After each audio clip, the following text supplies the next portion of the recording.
জুলাইয়ে হচ্ছে না বাংলাদেশের ভেতর দিয়ে ভারতে পরীক্ষামূলক ট্রেন চলাচল। দুই দেশেরই টেকনিক্যাল টিম গঠনের প্রক্রিয়া শেষ হয়নি।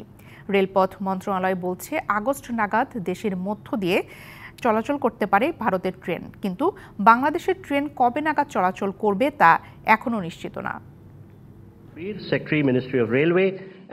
প্রধানমন্ত্রীর ভারত সফরে রেল ট্রানজিট সমঝোতার সই হয় দুই দেশের মধ্যে। এর ফলে বাংলাদেশের ভেতর দিয়ে চলাচল করতে পারবে ভারতের পণ্যবাহী ট্রেন।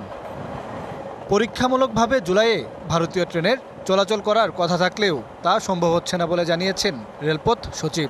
আমরা জুলাইয়ের মধ্যে চেষ্টা করেছিলাম, কিন্তু এটা তো এত তাড়াহুড়ার কিছু নেই। আসলে এটা তো দীর্ঘমেয়াদী বিষয়ে আমাদের একটা সম্পর্ক হতে যাচ্ছে চলাচলের ক্ষেত্রে।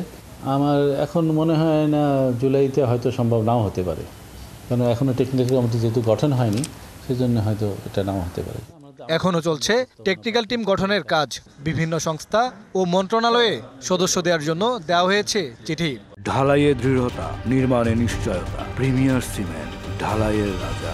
এই কমিটিতে যে আমাদের স্টেক হোল্ডার যারা আছে, আদার মিনিস্ট্রি আমাদের, সেখান থেকে আমরা প্রতিনিধি চেয়েছি। সেখানে বাণিজ্য মন্ত্রণালয়, ট্যারিফ কমিশন, এনবিআর, আমাদের স্বরাষ্ট্র মন্ত্রণালয়, এরকম যারা আছে, পররাষ্ট্র মন্ত্রণালয়, এগুলো সমন্বয়ে আমরা পেলেই আমাদের এই টেকনিক্যাল কমিটি বসবে। ভারতের ভূখণ্ড ব্যবহার করে নেপাল ও ভুটানে যাবে বাংলাদেশের ট্রেন, কিন্তু কবে যাবে তা এখনও নিশ্চিত নয়।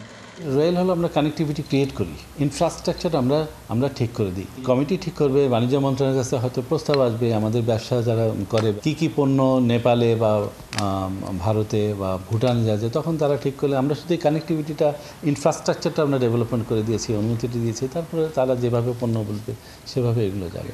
দুই দেশের টেকনিক্যাল টিম গঠনের পরেই আলোচনা করে ট্রেন চলাচল বিষয়ের খুঁটিনাটি নির্ধারণ করা হবে। মোহন ইসলাম, ডিবিসি নিউজ, ঢাকা।